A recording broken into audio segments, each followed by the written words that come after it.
My dear students, तो आज के इस लेक्चर में हमने चैप्टर नंबर 4 नाइन्थ फिजिक्स 2025 की जो न्यू बुक है ना, chapter 4 turning effect of force, इसके न्यूमेरिकल्स का सोल्यूशन करना है। जैसा कि स्टूडेंट्स आपको पता है कि इससे प्रीवियस तीनों चैप्टर्स 1, 2 और 3 के न्यूमेरिकल्स मैं करवा चुकी हूँ, जिसमें आप लोगों के काफ़ी अच्छे कमेंट्स और अच्छा रिस्पॉन्स था और आप लोगों का कहना था कि हम जल्द से जल्द इस पूरी बुक के न्यूमेरिकल्स करें। तो इंशाल्लाह 1-2 वीक्स के अंदर हमारी ये पूरी बुक कंप्लीट हो जाएगी। नेक्स्ट लेक्चर में हम चैप्टर 5 के न्यूमेरिकल्स को भी कवर कर लेंगे। तो स्टूडेंट्स यहाँ पे एक और इंपॉर्टेंट बात जो आपके सिलेबस से रिलेटेड आपको बताना चाहूँगी कि आपका जो न्यू पेपर पैटर्न है 2025 का, पेपर तो आपके 26 में होने हैं, सिलेबस आपका 25 में आया है। तो इस पर भी मैंने वीडियोस अपलोड कर दी हुई हैं। उर्दू के हम पहले 8 से 9 चैप्टर्स कर चुके हैं, इस्लामियात की हम होल बुक कर चुके हैं, और इसके अलावा बायो कि हम पहले 4 चैप्टर्स कर चुके हैं, और फिजिक्स के पहले 4 चैप्टर्स के एक्सरसाइजेस का कंप्लीटली सोल्यूशन अपलोड हो चुका है। केमिस्ट्री में के एक्सरसाइजेस का सोल्यूशन मैंने अपलोड कर दिया हुआ है, लेक्चर सीरीज़ भी स्टार्ट की हुई है, और मैथ के हम चैप्टर 1 से 9 तक तमाम एक्सरसाइजेस का कंप्लीट सोल्यूशन कर चुके हैं। तो आपने सब्सक्राइब जरूर कर लेना है ताकि आप बाकी तमाम सब्जेक्ट से भी फ़ायदा उठा सकें। अच्छा स्टूडेंट्स, अब इस चैप्टर के न्यूमेरिकल्स की बात कर लेते हैं। ये चैप्टर के न्यूमेरिकल थोड़े टेक्निकल हैं, इनमें कुछ पॉइंट्स हैं जो आपको अंडरस्टैंड करने होंगे, तब ये न्यूमेरिकल्स आएंगे। तो इंशाल्लाह अगर आप इस वीडियो को कंप्लीटली देख लेते हैं तो आपके हर न्यूमेरिकल में जो भी कोई प्रॉब्लम होगी आपकी क्लियर हो जाएगी और आप बड़े अच्छे से इनको अटेम्प्ट कर लेंगे। अब स्टार्ट करते हैं, और लास्ट पे भी एक और बात आपको बताऊंगी, बड़ी इंपॉर्टेंट बात आपके सिलेबस से रिलेटेड। स्टार्ट कर लेते हैं हम न्यूमेरिकल नंबर 4.1 को। वो इस चैप्टर से रिलेटेड है, इसके न्यूमेरिकल से रिलेटेड है, लास्ट पे आपको बताऊंगी, लेकिन न्यूमेरिकल्स पहले हम सारे करते हैं। अच्छा स्टूडेंट्स, यहाँ पे मैं आपको एक दफ़ा बुक से भी दिखा देती हूँ सारे न्यूमेरिकल्स। तो ये देखें, ये हमारे पास न्यूमेरिकल्स हैं, इसके 10 न्यूमेरिकल्स हैं। पहला न्यूमेरिकल हम सबसे पहले कर रहे हैं, जिसमें कोई डायग्राम वगैरह होगी उसको भी हम डिस्कस करेंगे, और मेन काम है कि यहाँ पे आपको तमाम तर पॉइंट्स पता होने चाहिए कि न्यूमेरिकल्स किस तरह सॉल्व होते हैं। वो पॉइंट्स पिछले टॉपिक से आते हैं, तो वो मैं साथ साथ आपको ब्रीफली थोड़े थोड़े करके बता दूंगी। तो सबसे पहला न्यूमेरिकल स्टूडेंट्स बड़ा ही आसान सा न्यूमेरिकल है, और इसका इंपॉर्टेंट न्यूमेरिकल है। इसमें 1-2 ही न्यूमेरिकल ऐसे हैं जो वेरी इंपॉर्टेंट हैं, जो डायग्राम्स के बगैर हैं। तो इनको आपने हर सूरत करना है, डायग्राम्स वाले भी करने हैं, वो कोई मुश्किल काम नहीं है, आसान है। अब फोर्स ऑफ 200 न्यूटन, अब एक चीज़ साथ साथ हमें डाटा लिखते भी जाएंगे। फोर्स ऑफ 200 न्यूटन, एफ हमें पता चल गया 200 न्यूटन है, is acting on a cart, एक कार्ट पर एक्ट कर रही है। कार्ट क्या होता है, अक्सर आपने मॉल्स वगैरह में देखा होगा, ट्रॉलीज सी होती है ना सामान उठाने वाली, उसको कहते हैं कार्ट। उस पर ये फोर्स लगाई जा रही है, फोर्स कितनी है, 200 न्यूटन है, at an angle of 30 degree, और एंगल कितना है, एंगल को थीटा से जाहिर किया जाता है। थीटा कितना है, 30 डिग्री है, विद द हॉरिजॉन्टल डायरेक्शन, जो उस पे इस तरह से, ये डायरेक्शन हॉरिजॉन्टल डायरेक्शन होती है, ये वाली वर्टिकल डायरेक्शन होती है, एक्स एक्सिस के अलोंग, ये वाई एक्सिस के अलोंग होती है। कह रहे हैं कि ये जो एंगल है ना, ये हॉरिजॉन्टल डायरेक्शन में। Find x and y components of the force, force के एक्स और वाई कंपोनेंट्स फाइंड करें, मतलब एफ एक्स और एफ वाई फाइंड करें। स्टूडेंट्स, एफ एक्स फोर्स का ये horizontal component F cos theta होता है, और एफ वाई फोर्स का vertical component F y sine theta होता है। ये कैसे सारी वैल्यूज़, ये फार्मूले मैंने कहाँ से लिखे, ये आगे बार बार यूज़ होने हैं, इसलिए मैं आपको बुक से ये बताऊंगी। पेज 85 आपने ओपन कर लेना है। पेज 85 पे ना स्टूडेंट्स ये वाला एक टॉपिक है, और वेरी इंपॉर्टेंट लॉन्ग टॉपिक है, ये अक्सर लॉन्ग क्वेश्चन के लिए आता है, और इस चैप्टर का वेरी इंपॉर्टेंट लॉन्ग क्वेश्चन भी है। रेजोल्यूशन ऑफ फोर्सेस, फोर्स को रिजोल्व करना। ये फोर्स है, अगर इसको रिजोल्व करें, ये इसका एक्स कंपोनेंट, ये वाई कंपोनेंट। अब यहाँ से एफ एक्स निकालना है, एफ वाई वो साइन और कोस थीटा का यूज़ करते हुए निकाला जाता है, perpendicular over hypotenuse, base over hypotenuse, इस तरह करके। तो वो जो टॉपिक की डिटेल में मैंने सारी चीज़ें बताई हुई हैं, बस आपने ये याद रखना है, फोर्स को जब रिजोल्व करते हैं ना दो कंपोनेंट्स में, तो एफ एक्स किसके इक्वल होता है, F cos theta, vertical component में साइन आता है, F y is equal to F sine theta. तो ये मैंने 2 फार्मूलाज इस टॉपिक से लिए हैं, पेज नंबर 85। बस यहाँ पे आप ये याद रखेंगे कि आपने एक्स और y component of force find करना है। तो फोर्स का एक्स कंपोनेंट क्या होता है, एफ कोस थीटा, और फोर्स का वाई कंपोनेंट क्या होता है, एफ वाई होता है एफ साइन थीटा। तो यहाँ पे पहले एफ एक्स कंपोनेंट फाइंड कर लेते हैं, ये वाला। तो फोर्स तो हमारे पास क्वेश्चन के अंदर गिवन है 200, थीटा भी गिवन है 30, यहाँ पुट कर दें। अब कोस 30 आपने कैलकुलेटर पे वैल्यू निकालनी है, तो इसका आंसर आएगा 0.866, इसको 200 से मल्टीप्लाई कर दें, तो एफ एक्स जो कंपोनेंट होगा ये आ जाएगा 173.2 न्यूटन। अब हमने एफ वाई कंपोनेंट भी फाइंड करना है, एफ वाई किसके इक्वल होता है, F sine theta, F 200, theta हमें पता है 30, अब हम कैलकुलेटर पे साइन 30 निकाल लेते हैं। तो जब आप साइन 30 निकालेंगे, इसका आंसर 0.5 आ जाएगा, इसको 200 से मल्टीप्लाई, तो एफ वाई कंपोनेंट आ जाएगा 100 न्यूटन। तो यही इसका आंसर है। एफ फोर्स गिवन थी, थीटा गिवन था, हमने एफ एक्स और एफ वाई फाइंड करना था। तो सिंपल 2 फार्मूलाज यहाँ पे आपने याद रखने हैं, F x F cos theta होता है, F y F sine theta होता है। एफ और थीटा गिवन था, पुट करके आपने इसका आंसर निकाल लेना है। अब आ जाते हैं हम नेक्स्ट 4.2 न्यूमेरिकल पे। A force of 300 Newton is applied perpendicularly at the knob of the door to open it। दरवाजे का जो नोब होता है ना, घुमाया जाता है उसको। अक्सर आपने देखा होगा आजकल जो डोर हैं, पहले तो वो कुंडी सी होती है, उसको ऐसे करें तो खुल जाता है। आजकल वो घुमाने वाले से बने होते हैं, गेट्स पे जैसे लॉक्स वगैरह होते हैं, उसको नोब कहती हैं। अगर उसको घुमाती हैं आप तो उस पर आप परपेंडिकुलरली फोर्स लगा रहे हैं, यानी कि इस डायरेक्शन में फोर्स लगा रहे हैं। वो फोर्स भी बता रहा है, वो 300 न्यूटन है दरवाजे को ओपन करने के लिए। Shown in the given figure के अंदर ये चीज़ दिखाई भी गई। तो डियर स्टूडेंट्स, यहाँ से हम एक दफ़ा डायग्राम को समझते हैं। ये देखें, ये एक नोब है, एक दायरा है, इसको आप घुमा कैसे दरवाज़ा खोलते हैं। इस पर जो फोर्स लगाई जा रही है ना, ये एक दरवाज़ा सा बना हुआ है। ये इसके साइड पे कब्जे जो होते हैं, जैसे आप लोग देखते हैं एंड पे जो लॉक्स वगैरह लोहे के होते हैं ना, दरवाज़ा जिसके साथ बंद हुआ होता है, इसके साथ यहाँ पे जो फोर्स लगाई जा रही है नोब पे, वो फोर्स कितनी है क्वेश्चन के अंदर बताया गया 300 न्यूटन की। Is applied perpendicularly at the knob of the door to open it. यहाँ से इसको घुमाया जाता है इसको खोलने के लिए। If the knob is 1.2 metre away from the hinge, ये हिंज होता है, कब्जे वगैरह इसके होते हैं। इससे ये जो नोब है ना, उसका जो फासला है वो 1.2 मीटर है। आर हमें पता चल गया और हमें फोर्स भी पता चल गई। डिस्टेंस है ना, आर से डिनोट करते हैं। What is the torque applied, तो इस पर कितना टार्क लग रहा है और वो टार्क पॉजिटिव होगा या नेगेटिव होगा, ये भी बताना है। स्टूडेंट्स, मैंने बुक से आपको डायग्राम दिखा के भी बताया है। अब यहाँ से भी एक बार देखते हैं। Force of 300 newton is applied perpendicularly at the knob of the door to open it. एक दरवाजे को खोलने के लिए उसके नोब को, जो दायरा सा होता है ना, उसको घुमाया जाता है। उस पर जो फोर्स लग रही है वो 300 न्यूटन है। If the knob is 1.2 metre away from the hinge, वो जो नोब है वो दायरे का, यहाँ कब्जा इस तरह से बने होते हैं ना, यहाँ पे नोब है, तो इसका जो फासला है ना इस नोब से वो कितना है 1.2 मीटर। और इस नोब पर जो फोर्स लगाई जा रही है ना, वो फोर्स है 300 न्यूटन की। और ये फोर्स परपेंडिकुलरली इस तरह से लगाई जा रही है इसको खोलने के लिए। What is the torque applied, torque क्या होगा, मतलब हमने टार्क फाइंड करना है। और इसके बाद है टार्क पॉजिटिव होगा या नेगेटिव, ये भी बताना है। अब टार्क का फार्मूला होता है F मल्टीप्लाई आर। अब बुक में स्टूडेंट्स आपने इस तरह से पढ़ा होगा टॉपिक में ना, जहाँ पे टार्क वाला F multiply L. L basically length जो है वो आर के ही इक्वल है, फासला ही एल है, ये वाला एल। तो यहाँ पे हम इसको इस तरह इस फॉर्म में लिखेंगे F मल्टीप्लाई आर। एफ़ की वैल्यू 300, आर की वैल्यू 1.2 है। तो हम अगर इसको मल्टीप्लाई करें तो 360। टार्क का जो यूनिट होता है वो न्यूटन मीटर होता है, ये आपने याद रखना है। टार्क का यूनिट न्यूटन मीटर होता है। यहाँ से भी देखें फोर्स का यूनिट न्यूटन और डिस्टेंस मीटर में, तो न्यूटन मीटर आ गया।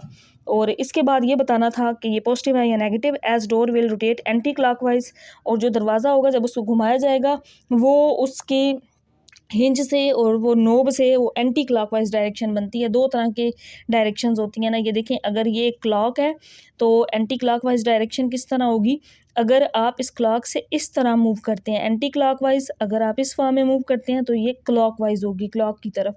तो एंटी क्लॉकवाइज होगी, टार्क इज पॉजिटिव। यहाँ से भी हमें नज़र आ रहा है कि टार्क की वैल्यू पॉजिटिव है ना, तो फिर आप ये भी कह सकते हैं कि टार्क पॉजिटिव है। और पॉजिटिव हमेशा एंटी क्लॉकवाइज में ही होती है, ये भी याद रखिएगा। नेगेटिव आ जाती ना, फिर वो क्लॉकवाइज होती, वो टार्क भी नेगेटिव होता। पॉजिटिव का मतलब एंटी क्लॉकवाइज है, एंगल भी हमेशा एंटी क्लॉकवाइज डायरेक्शन में ही पॉजिटिव होता है।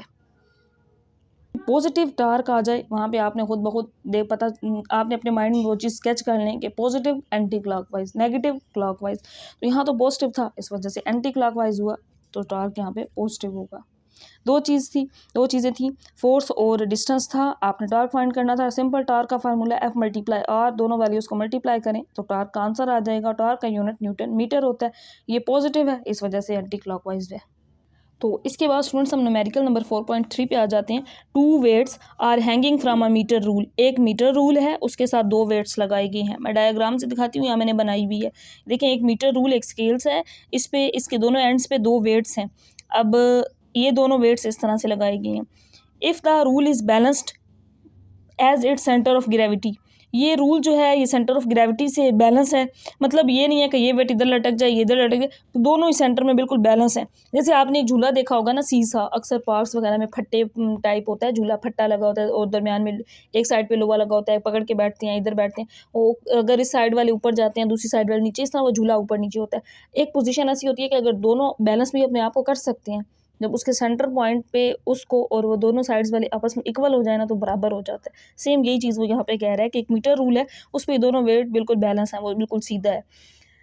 और फाइंड अननोन वेट फाइंड करें, क्योंकि क्वेश्चन में बुक पे अगर आपको दिखाऊं तो देखें ये दो वेट्स हैं, ये वो वेट बता रहा है 4 न्यूटन, ये वो वेट नहीं बता रहा। कहता है कि ये वाला वेट आप फाइंड करें, इसका सेंटर ऑफ ग्रेविटी सेंटर से जो फासला है वो 40 सेंटीमीटर है, इस वेट डब्ल्यू का, इसको हम W1 रख लेंगे, हमने डब्ल्यू फाइंड करना होगा।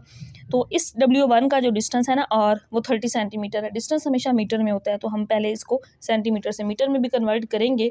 तो स्टूडेंट्स ये वाला जो वेट गिवन था ना, मैंने इसको 4 न्यूटन लिख लिया, और इसका डिस्टेंस R1, क्योंकि W1 है तो ये R1 30 सेंटीमीटर है। मीटर में करने के लिए हम 100 से डिवाइड करते हैं तो 0.3 मीटर आ जाएगा। अब ये वाला वेट वो कह रहा है कि फाइंड करें, फाइंड द अननोन वेट। तो अननोन वेट यानी कि दूसरे वो ब्लॉक का वेट नहीं बता रहा, ये फाइंड करना है, बट इसका डिस्टेंस वो बता रहा है। तो इसका वेट अगर W है तो इसका डिस्टेंस R होगा। कितना बता रहा है वो 40 सेंटीमीटर बता रहा है। मीटर में करने के लिए 100 से डिवाइड करें तो ये 0.4 मीटर आ जाएगा। अब स्टूडेंट्स यहाँ पे एक बड़ा इंपॉर्टेंट कॉन्सेप्ट है, मैं पहले बुक से बताती हूँ फिर आपको, क्योंकि आगे तमाम तर न्यूमेरिकल्स में यही वाला कॉन्सेप्ट यूज़ होना है। अगले तमाम न्यूमेरिकल्स में ये वाला एक कॉन्सेप्ट हमने यूज़ करना है, principle of movements. Principal of movement क्या होता है कि अगर आप यहाँ पे वेट लगाते हैं, यहाँ पे वेट लगाते हैं, दरमियान में सेंटर ऑफ ग्रेविटी सेंटर होता है। अब इस साइड वाले वेट और इस साइड वाले वेट बराबर होते हैं। देखिए अगर मैं ये कहूँ कि इसका डिस्टेंस R1, इसका वेट W1, इसका डिस्टेंस R2, वेट W2 है, तो W1 R1 W2 R2 के बराबर होगा। एंटी क्लॉकवाइज या इस तरह कह सकते हैं कि total anti clockwise movement total clockwise. Anti clockwise ले लें कि एक अपवर्ड है एक डाउनवर्ड है ना, इस तरह से। तो एक आप बेशक इसको अपवर्ड इसको डाउनवर्ड, एक को आपने क्लॉकवाइज लेना है, एक को एंटी क्लॉकवाइज लेना है। तो एंटी क्लॉकवाइज क्लॉकवाइज के इक्वल होता है। इसी कॉन्सेप्ट को अगले तमाम न्यूमेरिकल्स में यूज़ भी करना है, तो इसलिए मैंने बुक से भी आपको बताया क्योंकि आपने टॉपिक में भी पढ़ा है। तो यहाँ पे स्टूडेंट्स क्योंकि मीटर रूल बैलेंस है ना, तो हम प्रिंसिपल ऑफ मूवमेंट को यूज़ करेंगे। वो क्या होता है, anti clockwise movement is equal to clockwise movement होता है। अब आपकी अपनी मर्जी है, एक को क्लॉकवाइज एक को एंटी क्लॉकवाइज ले लें, एक अपवर्ड यानी कि एक डाउनवर्ड होता है। तो मैं इसको एंटी क्लॉकवाइज मान रही हूँ। W1 R1 किसके इक्वल होगा, W और R के इक्वल होगा। तो मैंने यहाँ पे लिख लिया है, बेशक आप इसको इधर लिख लें, क्लॉकवाइज अपनी मर्जी से एंटी क्लॉकवाइज नाम देना है ना। W1 R1 एक को अपवर्ड एक को डाउनवर्ड लेना होता है, इस तरह एक में फोर्स अपवर्ड एक में डाउनवर्ड। तो ये W क्रॉस R होगा। W1 वेट हमारे पास था, कितना था, देखिए 4 था। R1 कितना था, 0.3 था। W हमने फाइंड करना था और इसका R गिवन था 0.4। वैल्यूज पुट की, यहाँ से W निकालेंगे तो W के साथ जो वैल्यू है इस साइड पे मल्टीप्लाई थी ना, इधर आकर डिवाइड, इसको अगर आप डिवाइड करें तो वेट 3 न्यूटन आ जाएगा। होप सो ये न्यूमेरिकल्स भी बड़ा ही आसान था, समझ आ गया होगा आपको। 4 न्यूमेरिकल भी सेम इसी तरह है। अब वही जो पहले 2 वेट्स को वो एक मीटर रूल के जरिए हैंग कर रहा था, वो सीसा की बात कर रहा है। वही जो मैंने आपको पहले बताया, सीसा एक झूला होता है, फट्टा सा बना होता है। मैं इसको स्क्रीन पर अटैच भी साथ कर दूँगी, आपको नज़र आ रहा होगा। इस तरह का ना ये एक झूला होता है, 2 साइड्स होती हैं ना इसकी, एक पोजीशन होती है सेंटर में, जब दोनों साइड्स बिल्कुल बैलेंस हो जाती हैं। पार्क्स वगैरह में अक्सर लगा होता है। सीसा इज़ बैलेंस्ड विद 2 चिल्ड्रंस। सीसा जो है उस पर एक साइड पे एक बच्चा बैठा है, दूसरी साइड पे दूसरा बच्चा बैठा है। सिटिंग नियर आइदर, एक चाइल्ड ए है जिसका वेट वो कह रहा है 30 और सिट्स 2 मीटर, 2 मीटर के फासले पर है। मैंने यहाँ पे इसको ड्रा भी किया है ताकि आपको क्लियरली समझ आ जाए। तो ये देखें, ये मैंने चाइल्ड ए ले लिया जिसका वज़न 30 ग्राम है और जो इस सेंटर ऑफ बैलेंस यानी कि सेंटर ऑफ ग्रेविटी से 2 मीटर के फासले पर है। तो यहाँ पे हम पहले का जो मैस होगा वो M1 30 kg लिख लेते हैं, और इसका ये जो फासला है ना डिस्टेंस R1, इसको मैंने 2 मीटर लिख लिया। अब वो कहता है फ्रॉम द पिवट, ये इसका पिवट पॉइंट यानी कि सेंटर पॉइंट है ना। While child B weights 40 kg, एक बी चाइल्ड है जिसका वजन 40 ग्राम है और जो इस पिवट पॉइंट से इस सेंटर से 1.5 मीटर के फासले पर है। तो मैंने यहाँ पे लिख लिया, दूसरा जो चाइल्ड बी है ये ए की बात हो रही है, चाइल्ड ए की, ये चाइल्ड बी की बात हो रही है। इसका वजन M2 40 kg, इसका डिस्टेंस R2 1.5 मीटर है। अब ये कहता है कि calculate the total movement on each side, दोनों साइड्स का, इसका भी टोटल मूवमेंट निकालें, इसका भी टोटल मूवमेंट निकालें। इफ़ द सीसा इज़ इन इक्विलिब्रियम, अगर सीसा इक्विलिब्रियम में हो यानी कि दोनों बिल्कुल बैलेंस हो, दोनों वेट्स बराबर हों, ये आप सेंटर में एक जगह पे बिल्कुल स्ट्रेट सीधा है, इस तरह होगा तभी दोनों वेट्स बैलेंस। अगर एक साइड वाला ऐसे नीचे चला जाए दूसरा ऊपर तो बैलेंस नहीं होगा ना, झूला भी इसी तरह होगा, जब बिल्कुल इस तरह पोजीशन पे आएगा तभी बैलेंस होगा। तो स्टूडेंट्स मैंने यहाँ पे लिख लिया। अब आपको पता है कि इसमें हमने total movement on each side, her side का मूवमेंट निकालना है, मतलब हमने इसका भी टार्क निकालना है। दोनों चीज़ें हैं ना हमारे पास, F और R उस फॉर्म में ना, वेट W मल्टीप्लाई R होता है। तो टार्क 1 हमने फाइंड करना है, टार्क 2 इसके लिए टार्क 2, इसका टार्क 1, ये हमने फाइंड करना है। तो नेक्स्ट पेज पे हम आ जाते हैं। अब स्टूडेंट्स यहाँ पे मैं एक चीज़ बताऊँगा आपको, टार्क का फार्मूला आपको पता है ना, F मल्टीप्लाई R होता है। बेसिकली F क्या होता है, W W होता है ना, W इक्वल होता है mg, आपको पता है ये दोनों चीज़ें सेम है। तो यहाँ मैंने लिख लिया W1 मल्टीप्लाई R1। अब अगर W1 वेट पहले का तो बताया गया है ना कि उसका वज़न कितना है, 30 ग्राम किलोग्राम है। अगर आप ये करते हैं बुक वाला आंसर आ जाता है, लेकिन स्टूडेंट्स यहाँ पे जो होता है ना वेट वो न्यूटन में होता है, फोर्स न्यूटन में होती है। ये तो देखें मैस किलोग्राम में है, ये आप इस तरह डायरेक्टली नहीं पुट कर सकते। मैंने पहले भी इस तरह आप लोगों की तरह ही पहले डायरेक्ट किया तो आंसर तो मुझे मिल गया, लेकिन ये रॉन्ग मेथड है। आपने वेट निकालना है W1। हमें पता है ना F is equal to W, W किसके इक्वल होता है mg। m तो गिवन है 30 और g की वैल्यू 10 है, मल्टीप्लाई कर लें ये 300 न्यूटन। अब हम टार्क 1 फाइंड कर लेंगे। टार्क 1 हमारे पास क्या था, W1 मल्टीप्लाई R1। तो W1 कितना आ गया, 300 न्यूटन आ गया। R1 2 मीटर था डिस्टेंस, मल्टीप्लाई करें 600 न्यूटन इसका करेक्ट आंसर है, जो कि बुक में 60 लिखा हुआ है, रॉन्ग है, इसको करेक्ट ज़रूर कीजिएगा। अब आपको मेरी बात बड़े अच्छे से समझ आ गई होगी स्टूडेंट्स। टार्क 2 फार्मूला होता है F multiply R, F W के इक्वल होता है W2 मल्टीप्लाई आर। अब W2 तो नहीं गिवन, M2 गिवन है, तो W2 से हमने M2 फाइंड करना है। W2 कैसे फाइंड करेंगे, हमें पता है F is equal to W, W equal होता है M2G। सेकंड की बात हो रही है ना चाइल्ड बी की, तो अब उसका वजन 400, इसको मल्टीप्लाई ग्रेविटी 10 से, तो आंसर 400 न्यूटन। तो इसका आंसर आप यहाँ पुट कर दें, टार्क 2 W2 के वेट कितना आ गया 400 मल्टीप्लाई आर की वैल्यू, आर इसमें 1.5 था, डिस्टेंस मल्टीप्लाई करेंगे तो 600 न्यूटन आएगा। डायरेक्ट करेंगे तो आंसर रॉन्ग हो जाएगा स्टूडेंट्स, मैथ्स हम पुट नहीं कर सकते, क्योंकि देखें ना टार्क में F मल्टीप्लाई आर होता है। F कर लें, F को W कर लें, तो वेट हमने निकालना है और वेट किसके इक्वल होता है mg।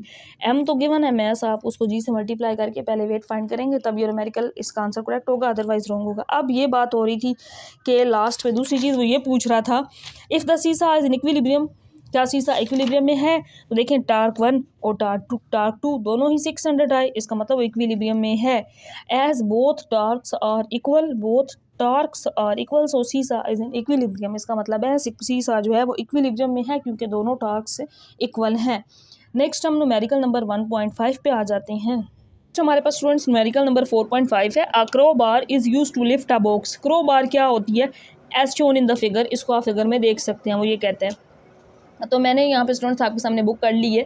देखिए ये एक लोहे का ना एक स्टैंड होता है क्रो बार, यहाँ से इसको पकड़ा जाता है, इसको किसी भी चीज़ को ऊपर उठाने के लिए ना, लिफ्ट करने के लिए, सामान को, कोई भी वज़नी चीज़ है उसको ऊपर उठाने के लिए ना इस क्रो बार को यूज़ किया जाता है। यहाँ पे डायग्राम में दिखाया भी, ये देखें आदमी ने यहाँ पे हाथ से पकड़ा हुआ है, यहाँ पे एक ब्लॉक सा पड़ा है, वो इसको इसके साथ ऐसे ऊपर उठा रहा है, ऊपर की तरफ उठा रहा है। A crowbar is use to lift a box as shown in the figure if the downward force. अब इस जो इस यहाँ पे ये देखें डाउनवर्ड फोर्स F वो कितनी है, ये स्क्रो बार की तरफ ये फोर्स नीचे की तरफ लग रही है ना, डाउनवर्ड एरो बना हुआ भी है, डाउनवर्ड 250 न्यूटन है, is applied at the end of the bar, इसके एंड पे ये जो फोर्स लग रही है। How much weight does the other end bar, यहाँ पे ये जो ब्लॉक है ना जिस क्रो बार के साथ इसको ऊपर उठाया जा रहा है ना, तो इसको ऊपर उठाएंगे तो इसका पता चलेगा वज़न कितना है, तो हमने इसका वेट फाइंड करना है। The crowbar itself has negligible weight, ये इसका वेट आपने निग्लिजिबल करना है और सिर्फ इस ब्लॉक का जिसको इस क्रो बार के ज़रिए ऊपर उठाया जा रहा है ना, वो वज़न फाइंड करना है, ये कहा गया है। तो बाकी चीज़ें भी यहाँ पे साथ साथ बताई गई हैं कि यहाँ से यहाँ तक ये डिस्टेंस वो 5 ले रहा है और ये वो 30 ले रहा है। अब इसी डाटा को पहले हम लिखते हैं। तो स्टूडेंट्स यहाँ पे ये कहा गया था कि जो फोर्स क्रो बार की है जिसको यूज़ किया जा रहा है ना किसी भी वज़न को उठाने के लिए, वो डाउनवर्ड फोर्स कितनी है, देखिए 250 है, मतलब ये F की वैल्यू 250 न्यूटन आ गई। Is applied at the end of the bar, how much weight does the other end bear, तो अदर एंड पे यानी कि वो वज़न ही है, वो ब्लॉक ही है जिसका वेट हमने फाइंड करना है। बेसिकली ये फोर्स दी गई है। अब एक को हम डिस्टेंस R1 ले लेते हैं 30, दूसरे को मैं R2 ले लेती हूँ 5। हमने इस ब्लॉक का वेट फाइंड करना है, इसका वज़न फाइंड करना है स्टूडेंट्स, बड़ा ही आसान न्यूमेरिकल है। तो देखें यहाँ पे आप क्या करेंगे, R1 मैंने 30 सेंटीमीटर, R1 हमेशा मैंने आपको बताया डिस्टेंस मीटर में होना चाहिए, तो सेंटीमीटर है, मीटर में करने के लिए 100 से डिवाइड 0.3 मीटर। R2 5 सेंटीमीटर, इसको भी मीटर में करेंगे 100 से डिवाइड, ये 0.05 मीटर आ जाएगा। वेट हमने फाइंड करना है ना, ये इस तरह से करके बनी हुई है, ये एक क्रो बार है, यहाँ पे एक वेट पड़ा हुआ है जिसके ज़रिए इसको ऊपर उठाया जा रहा है। इस क्रो बार पे जो फोर्स लग रही है ना डाउनवर्ड, वो 250 न्यूटन है। अब यहाँ से यहाँ तक इसका जो डिस्टेंस है वो 5 सेंटीमीटर और यहाँ से यहाँ तक ये डिस्टेंस 30 सेंटीमीटर। इसका बेसिकली हमने वज़न निकालना है, इसका वेट निकालना है। तो बेसिकली वेट क्या है, फोर्स ही है ना, इस पर फोर्स में पता है, ये फोर्स हमें नहीं पता कितनी फोर्स है, मतलब बेसिकली एफ किसके इक्वल होता है, डब्ल्यू के। तो हम ये कह सकते हैं कि हमने ये पहले वाली फोर्स हमारी F1 है, तो अब हमने F2 फाइंड करना है, वेट W जो कि मैंने F2 कंसिडर कर लिया। तो दो चीज़ें आ गई, अब प्रिंसिपल ऑफ मोमेंट यूज़ होगा। पहले का क्या होगा, F1 R1 और F2 R2, ये इसके इक्वल होगा। इसको हमने F1 का नाम दिया, ये R1, इसको R2 का हमने नाम दिया और वेट हमने ये फाइंड करना है। प्रिंसिपल ऑफ मूवमेंट यहाँ पे मैंने स्टूडेंट्स लिख लिया, तो आपको पता चल गया कि हमने अब F2 फाइंड करना है। F2 हम यहाँ से निकाल लेते हैं, R2 इधर मल्टीप्लाई इधर आके डिवाइड। F1 की वैल्यू 250, R1 0.3, R2 0.05, ये सारी वैल्यूज़ हमने कैलकुलेट की हैं। इन दोनों को मल्टीप्लाई करें 75, इसको डिवाइड करें इस पर, तो ये इस दोनों को जब आप डिवाइड करेंगे तो आंसर 1500 फोर्स का यूनिट न्यूटन होता है। तो F2 बेसिकली क्या है, वेट है, W है, तो ये हमारा इसका रिक्वायर्ड आंसर आ जाएगा इस तरीके से। अगला न्यूमेरिकल भी बहुत ही आसान और सिंपल सा न्यूमेरिकल है, इसको करते हैं। अब इसमें ये कहा गया है a 30 centimetre long spanner is use to open the nut of a car. ये भी एक डायग्राम सी बनाई गई है, उसको साथ देख लेते हैं। ये एक स्पैनर होता है, ये वाला जो इसके अंदर ये नट होती है ना, कार की नट खोलने के लिए इसको यूज़ किया जाता है। इस पर फोर्स अपवर्ड डायरेक्शन में लग रही है इस तरह से। इसको एक दफ़ा आप देख लें, बाकी स्टेटमेंट तो हमारे पास यहाँ लिखी हुई है। 30 सेंटीमीटर मैंने स्टेटमेंट सारी लिख ली थी। 30 centimetre long spanner is use to open the nut of a car. एक 30 सेंटीमीटर लॉन्ग स्पेनर को आप कार का नट यूज़ करने के लिए, ओपन करने के लिए खोलते हैं। अब डिस्टेंस हमें पता चल गया सेंटीमीटर है, मीटर में करने के लिए उसको 100 से डिवाइड करेंगे, आ जाएगा। If the torque is required for it, उस पर जो टार्क है, टार्क का यूनिट मैंने आपको बताया था न्यूटन मीटर होता है, तो ये टार्क की वैल्यू है 150 न्यूटन मीटर है। How much force F should be applied on the spanner as shown in the figure. तो उस पर वो स्पेनर पर जो बुक पे भी दिखाई गई है ना, वो इस तरह से जो बना हुआ है, नट को खोलने के लिए स्पेनर को यूज़ किया जा रहा है। तो अपवर्ड जो ये इसको फोर्स लग रही है ना, ये फोर्स हमने फाइंड करनी है। तो दो चीज़ें हमारे पास थी, टार्क और आर, तो हम फोर्स फाइंड कर सकते हैं। टार्क का फार्मूला क्या होता है, एफ मल्टीप्लाई आर।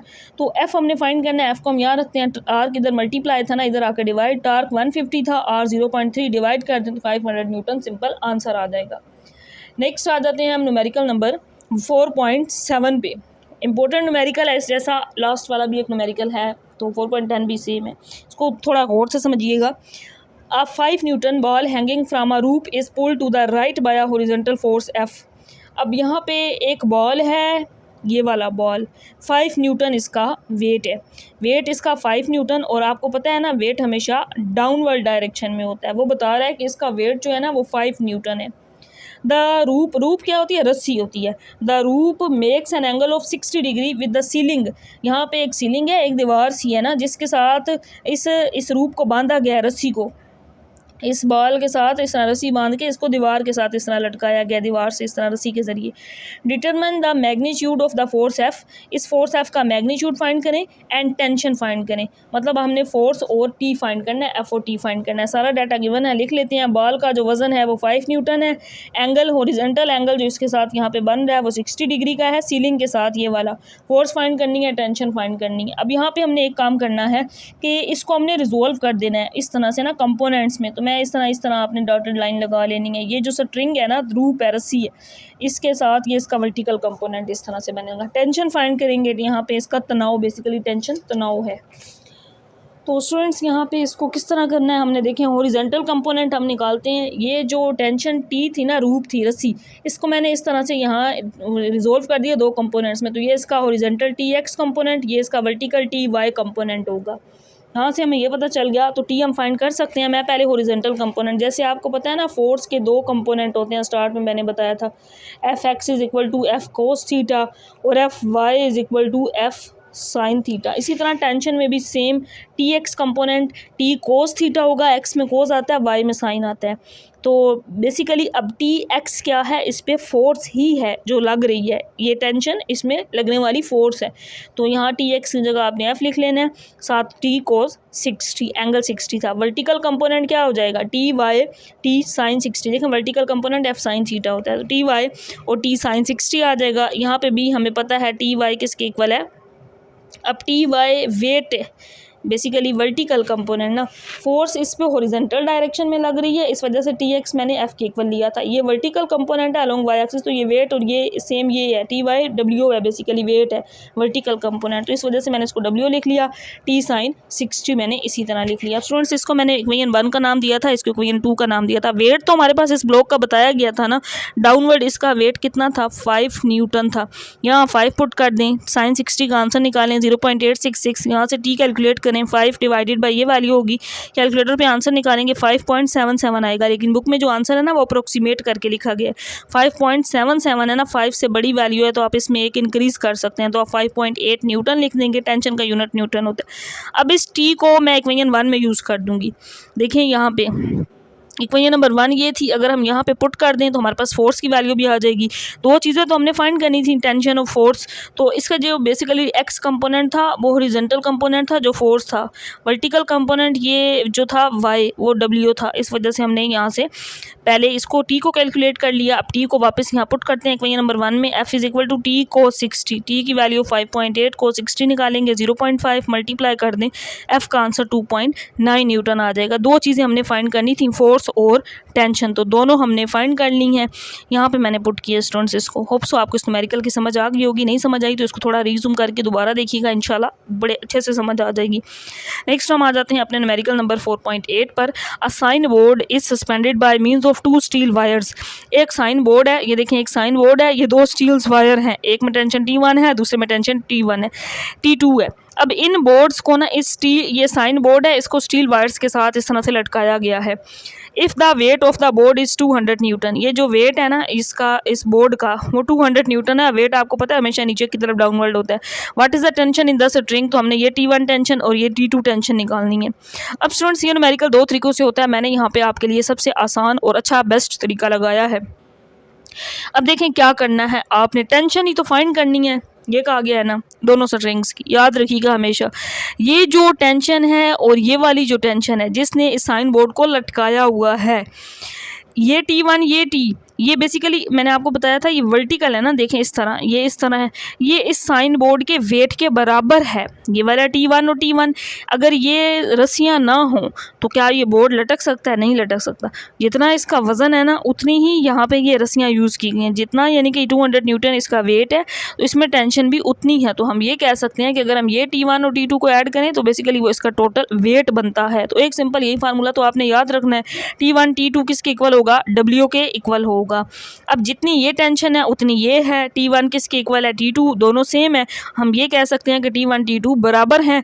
आप यहाँ पे T1 की जगह T2 पुट कर दें, सॉरी अब आपको क्लियर नज़र आ रहा होगा, थोड़ा सा ब्लर हो गया था, तो T2T आ जाएगा। यहाँ से T2 की वैल्यू निकाल सकते हैं, 200/2 तो 100 न्यूटन यहाँ पे आंसर आ जाएगा।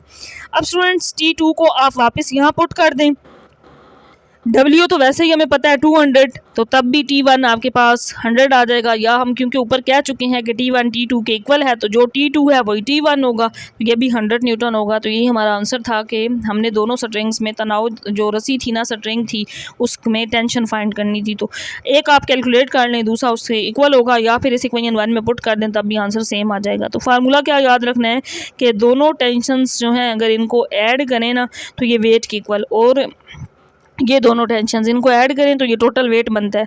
T1 T2 के इक्वल ले लें या T2 T1 के इक्वल ले लें, तो यहाँ से आप एक फाइंड कर लेंगे, दूसरी वैल्यू भी सेम वही होगी, वापस पुट भी कर लेंगे तब भी पता चल जाएगा कि सेम है। होप सो आपको इस न्यूमेरिकल की भी समझ आ गई होगी। नेक्स्ट हम न्यूमेरिकल 4.9 करते हैं। तो नेक्स्ट हमारे पास न्यूमेरिकल 4.9 सेम न्यूमेरिकल नंबर 4.4 है। वन गर्ल, वहाँ में 2 चाइल्ड्स थे ना, एक चाइल्ड A दूसरा चाइल्ड B, इस तरह करके था। One girl of 30 kg math sits 1.6 metre from the axis of a seesaw झूले की बात हो रही है। मैंने आपको पहले भी बताया कि सीसा झूला क्या होता है, इस तरह लकड़ी का झूला होता है, इधर एक बच्चा बैठता है एक इधर बैठता है, और सेंटर में उसका इसका ब्लॉक सा एक बना होता है, इधर वाला ऊपर जाता है इधर वाला नीचे। पार्क्स वगैरह में ना लकड़ी का इस तरह सा एक स्टैंड सा होता है, ऊपर लोहे के ऐसे पकड़ने वाले ऊपर से बने होते हैं, इस तरह का सीसा एक झूला होता है। एक गर्ल एक साइड पे बैठी है, दूसरी साइड पे बैठी है। एक गर्ल जो है उसका वज़न 30 किलोग्राम है और उसका इसके सेंटर से ना जो डिस्टेंस है वो 1.6 मीटर है। Another girl of math 40 kg, यहाँ पे एक दूसरा ब्लॉक है, एक दूसरी गर्ल यहाँ बैठी है, मैंने ब्लॉक से ज़ाहिर किया है 40 kg है, और इसका जो फासला है ना वो नहीं बता रहा, वो कह रहा है आप फाइंड करें। How far away from the axis the other girl may sit, यहाँ से यहाँ तक उस दूसरी लड़की का फासला कितना बनता है ये हमने फाइंड करना है। पहली जो लड़की थी उसका वज़न 30 kg, इसका डिस्टेंस R1 1.6 मीटर था। दूसरी जो लड़की थी उसका जो वज़न है वो 40 kg है और ये डिस्टेंस उसका R2, क्योंकि M2 से हमने डिनोट किया है ना, तो R2 फाइंड करना है। तो जब भी यहाँ पे ये वाली चीज़ आ जाती है ना, एक दो डिस्टेंस दो मैसेज होते हैं, तो सेंटर की बात आ रही होती है। मैंने आपको बताया था प्रिंसिपल ऑफ मूवमेंट को यूज़ करना होता है। प्रिंसिपल ऑफ मूवमेंट्स क्या होगा, W1 R1, क्योंकि असल में ये तो इस तरह होता है ना, F1 R1 और F2 R2। बेसिकली F क्या होता है, W ही होता है, तो W1 R1 W2 R2। अब स्टूडेंट्स यहाँ वेट, अब देखें उस न्यूमेरिकल में भी मैंने आपको यही कहा था कि आप डायरेक्टली M नहीं पुट कर सकते, हमें W1 फाइंड करना पड़ेगा M1 को यूज़ करते हुए, W2 हमें इस वेट M2 को यूज़ करते हुए फाइंड करना पड़ेगा। डायरेक्ट आपने बिल्कुल नहीं पुट करना।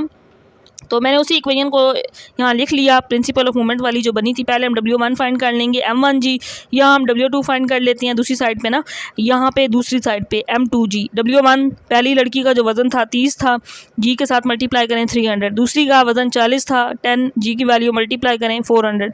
अब यहाँ पे आप इन वैल्यूज़ को पुट कर दें। तो फाइंड हमने क्या करना था, दूसरी लड़की का डिस्टेंस फाइंड करना था ना, यहाँ से यहाँ तक वाला। R2 अलग कर लें, W1 R1 ऊपर चला जाएगा, W2 नीचे आ जाएगा। ठीक हो गया स्टूडेंट्स।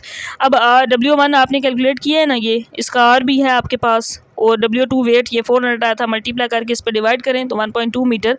इसका मतलब है ये जो दूसरी लड़की यहाँ पे बैठी है वो इससे 1.2 मीटर के फासले पर होगी। तो ये हमारा आंसर आ गया इस न्यूमेरिकल का। फ्रेंड्स ये ऐसे न्यूमेरिकल्स हैं कि आपको इनकी 1 से 2 बार प्रैक्टिस ज़रूर करनी होगी। ये नई चीज़ें हैं, बेसिकली फर्स्ट ईयर का कुछ ये चैप्टर है 4, उसके कॉन्सेप्ट्स और न्यूमेरिकल्स को यहाँ पे डाला गया है अब 9th क्लास में। तो आपके लिए ये सारी चीज़ें नहीं हैं, तो आपको 1 से 2 बार इनकी प्रैक्टिस करनी होगी। आसान है, मुश्किल नहीं है। अगर समझ के प्रैक्टिस कर लेते हैं तो आप इजीली इनको अटैम्प्ट कर लेते हैं। लास्ट न्यूमेरिकल की अगर हम बात करें, इसमें एक आ गया find tension in string in each string, her string की। अब एक इसके अंदर ये वाला स्ट्रिंग है, एक ये डोरी है ना जिसके साथ इस वजन को बांधा गया है। इसकी टेंशन T1, इसकी टेंशन T2 हमने फाइंड करनी है। इफ़ द ब्लॉक इज़, ये जो ब्लॉक है ना इसका वजन अगर 150 न्यूटन हो, तो सारा डाटा जो गिवन है पहले इसको लिखते हैं। अब यहाँ पे भी इस न्यूमेरिकल में भी एक टेक्निकली पॉइंट है जो आपके लिए समझना बड़ा ही ज़रूरी है। W 150 न्यूटन, T1 हमने फाइंड करना है। एक ये धागा रस्सी, स्ट्रिंग रस्सी धागा ही होता है ना जिसके साथ इस ब्लॉक को बांधा गया है। T1 T2 हमने फाइंड करना है। अब उसके लिए हमें T1 को उसके 2 कंपोनेंट्स में रिजोल्व करना पड़ेगा। कैसे, वो resolve T1 into its components. मैं सिर्फ और सिर्फ T1 को इसके कंपोनेंट्स में रिजोल्व कर रही हूँ, T2 हम T1 से बनाएंगे। ये इस न्यूमेरिकल का बेसिकली एक टेक्निकल पॉइंट है। हमने T1 को सिर्फ रिजोल्व करना है उसके 2 कंपोनेंट्स में। T1x क्या हो जाएगा, T1 कोस, यहाँ एंगल वो बता रहा है क्वेश्चन के अंदर 60 डिग्री, T1 कोस 60 डिग्री। अब स्टूडेंट्स देखें यहाँ पे वही चीज़ की जो इम्पोर्टेंट अब बात मैं आपको बताने लगी हूँ कि T1 जो x होगा ना ये किसके इक्वल होगा, T2 के। यहाँ पे मैंने इस तरह रिजोल्व किया, आप इस तरह से भी कर सकते हैं ये वाला। तो ये जो इसका वर्टिकल कंपोनेंट होगा और अलोंग एक्स एक्सिस ये इसका Tx कंपोनेंट होगा। तो Tx जो है ना ये वाला, ये इस T2 के बराबर है, T2 के इक्वल है। ये वर्टिकल कंपोनेंट ये तो बेसिकली y है ना, अलोंग y एक्सिस, तो ये तो वेट के इक्वल होना है। लेकिन ये जो x कंपोनेंट है ये इस T2 के बराबर आ रहा है। तो हम इसको ये कह देंगे कि T1x किसके इक्वल है, T2। यहाँ मैंने पुट कर दिया T2 किसके इक्वल होगा, T1 cos 60। मैंने इसको नाम दे दिया इक्वेशन नंबर 1 का। सबसे पहले हमारा मेन काम है T1 फाइंड करना। T1 यहाँ पे अगर हम पुट कर दें तो हमारे पास T2 की वैल्यू भी आ जाएगी।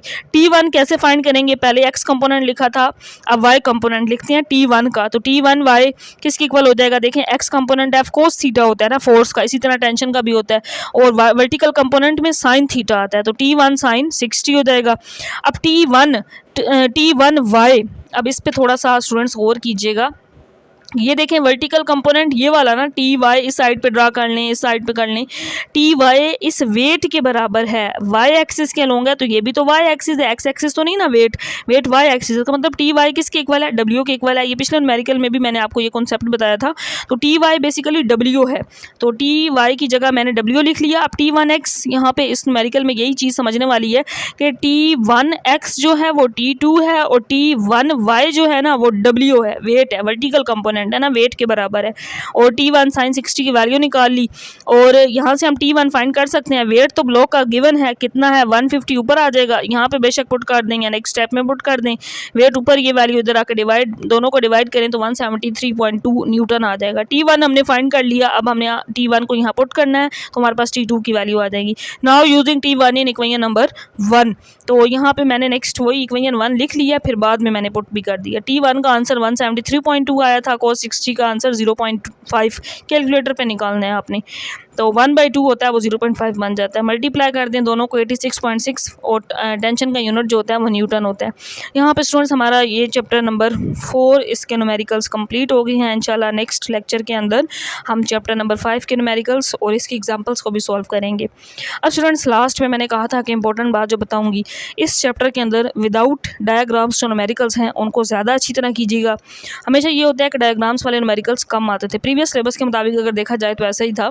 और इस चैप्टर में से ज़्यादा टॉपिक्स लॉन्ग के लिए इंपॉर्टेंट हैं, लॉन्ग के आने के चांसेस हैं। बाकी पेयरिंग स्कीम भी लास्ट में फिर आ जाएगी, उसमें भी आइडिया हो जाएगा। अभी मेरे हिसाब से इसमें से न्यूमेरिकल नहीं आएगा, इसमें से लॉन्ग आएगा, लेकिन इसके न्यूमेरिकल्स आसान है, ज़रूर कीजिएगा। 1-2 बार प्रैक्टिस करेंगे तो आपको सारी चीज़ें मज़ीद क्लियर हो जाएंगी। और विदाउट डायग्राम्स जो न्यूमेरिकल्स हैं उनको ज़्यादा अच्छे से प्रिपेयर कर लीजिएगा, वो 1 से 2 ही हैं, 2 मेरे ख्याल में 2 बनते हैं। और स्टूडेंट्स बाकी भी न्यूमेरिकल्स को कीजिएगा, नई चीज़ें थी, कुछ फर्स्ट ईयर के कॉन्सेप्ट्स डाले गए थे, ये करने से आएंगे, मुश्किल नहीं है। 1 से 2 बार प्रैक्टिस करें, मेरी वीडियो को देखें, बार बार देखें, जहाँ नहीं समझ आती मुझसे कमेंट सेक्शन में पूछें।